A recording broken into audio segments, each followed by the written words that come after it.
Et sinon, on peut aussi faire des you-you, ça les fait tellement enrager.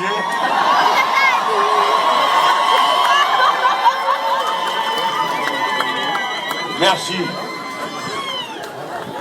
Merci. Bon alors, déjà, je vais pas suivre mon papier.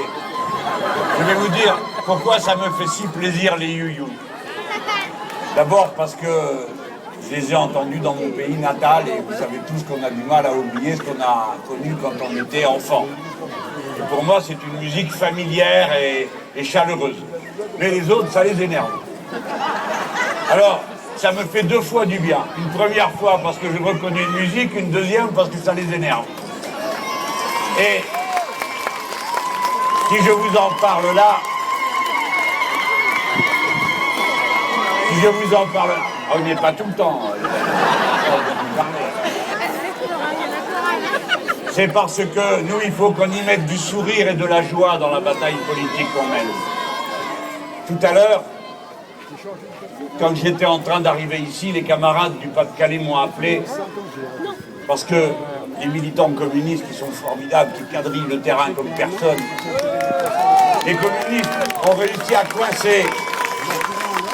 Les communistes ont réussi à coincer trois salopards qui distribuaient, regardez-les comme ils sont bêtes, qui distribuaient anonymement, ces crétins en plein jour, des tracts secrets. Et dessus, il y a ma photo, et ils ont laissé les cheveux bien dressés pour que j'ai l'air d'un diable.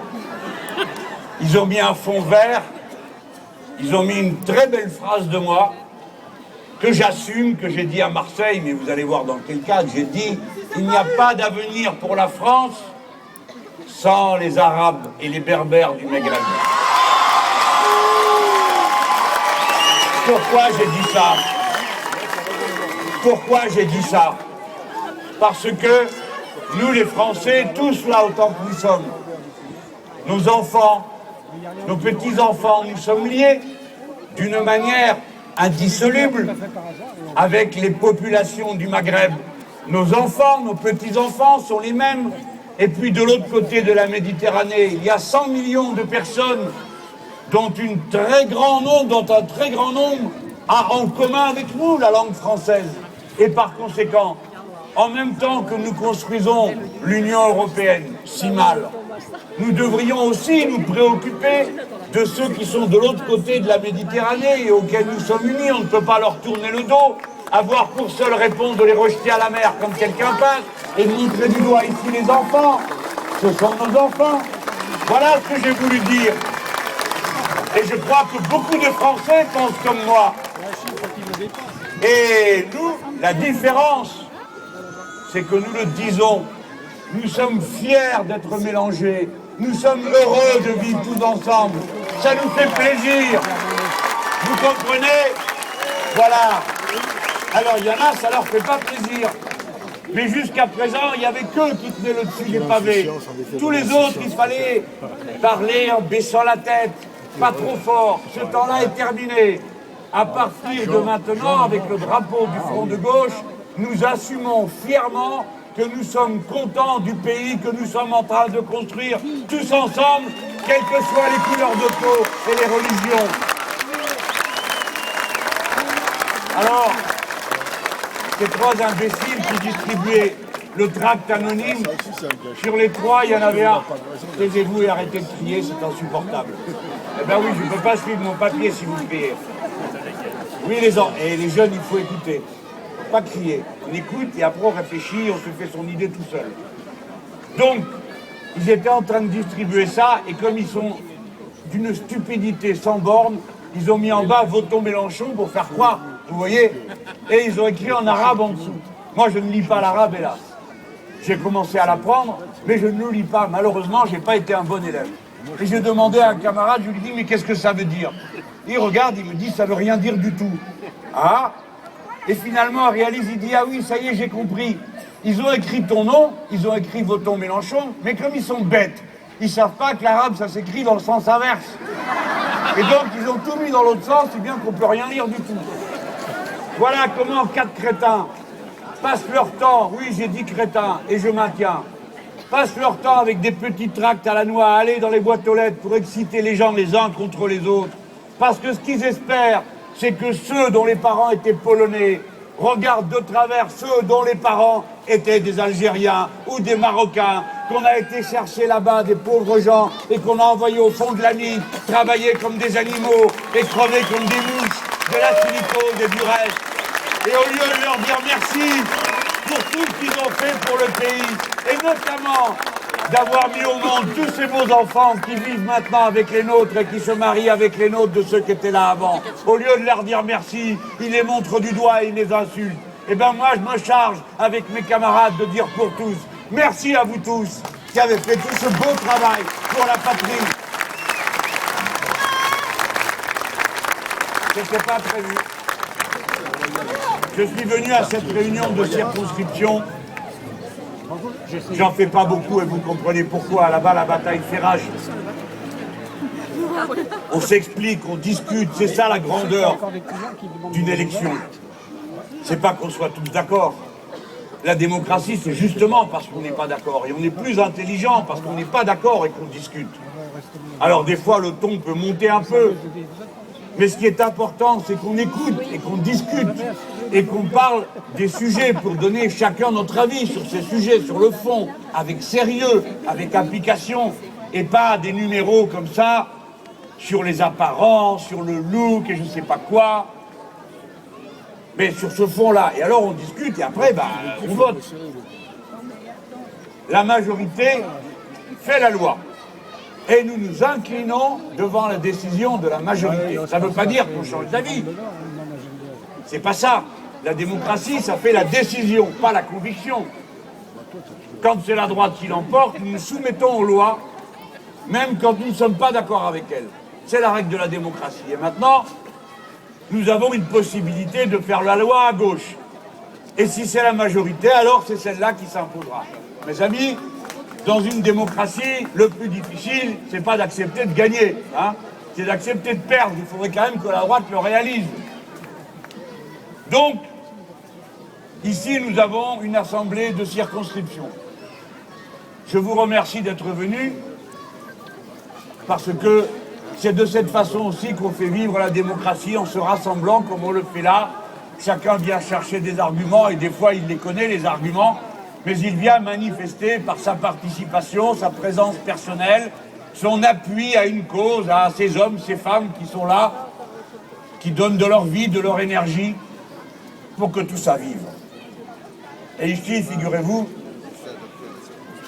à côté et avec Sylvie Claire et Marjolaine Rose, qui ont accepté d'être les suppléantes, eh bien,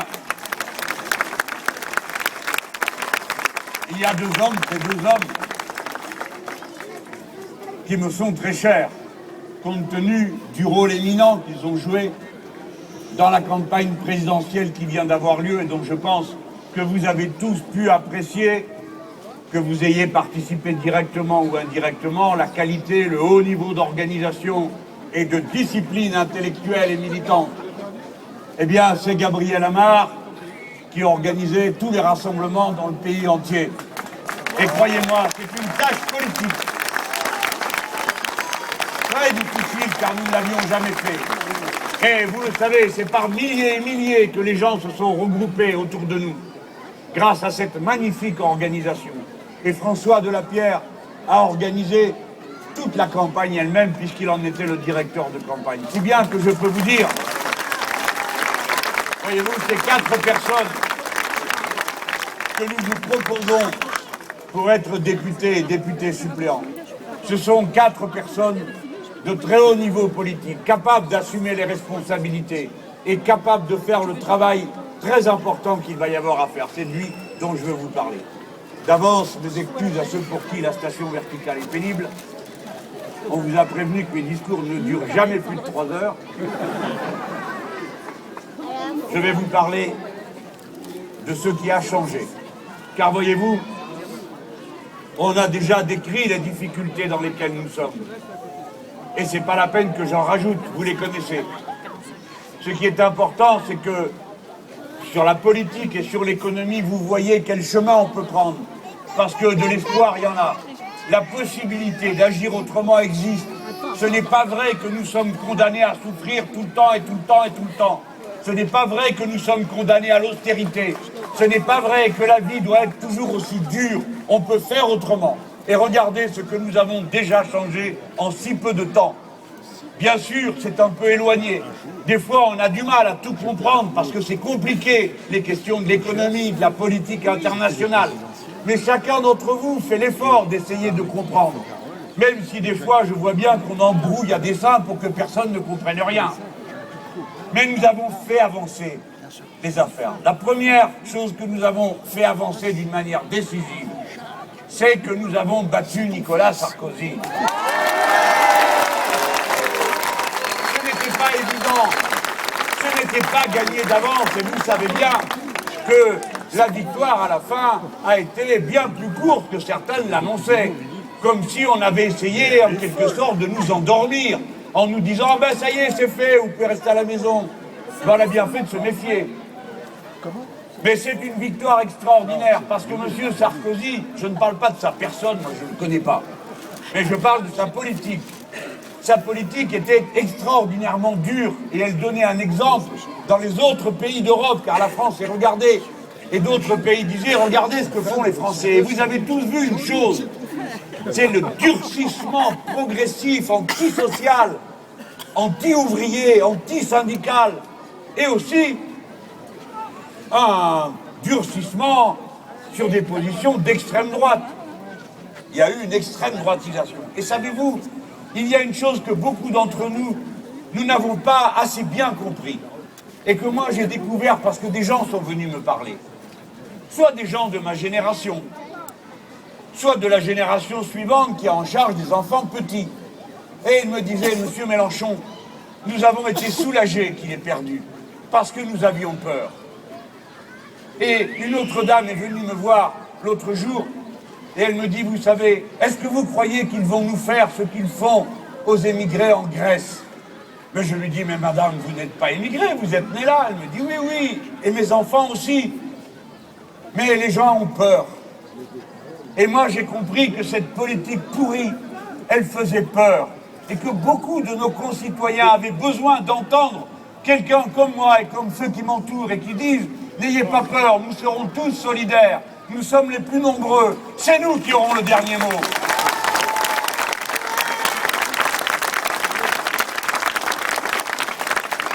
Et maintenant, comme je vous ai dit, nous avons emporté la victoire et chassé M. Sarkozy. Nous avons chassé et mis en déroute ses idées, pas seulement sa personne. Mais, mes amis, il y a une autre chose qu'il faut dire et qui change le sens de cette victoire que nous avons remportée. C'est que les socialistes n'auraient pas pu gagner si nous n'avions pas été là. C'est nous qui avons fait la victoire. Ce sont les 4 millions de voix du Front de gauche qui, en se portant d'une manière disciplinée, responsable, sans se laisser étouffer par l'esprit de parti, c'est grâce à ça que nous avons remporté cette victoire. Eh bien, figurez-vous que du coup, ça change le sens de cette victoire. Et je demande au président François Hollande, au Premier ministre Jean-Marc Ayrault, d'entendre le message que les Français leur ont donné. Ce n'est pas un message où tout le monde a adhéré à ce programme qui lui était proposé.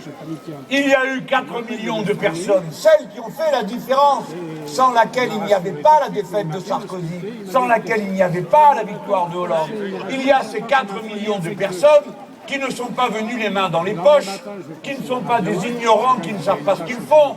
C'est tout le contraire, ils ont beaucoup réfléchi avant de se décider à voter Front de gauche. J'en connais qui disaient vous avez raison, mais qui n'ont pas voté pour nous parce qu'ils avaient la trouille. Donc nous sommes les plus déterminés, les plus réfléchis, les plus conscients, et en plus nous avons été capables au deuxième tour de nous regrouper. Donc ces 4 millions de personnes, elles ont des demandes.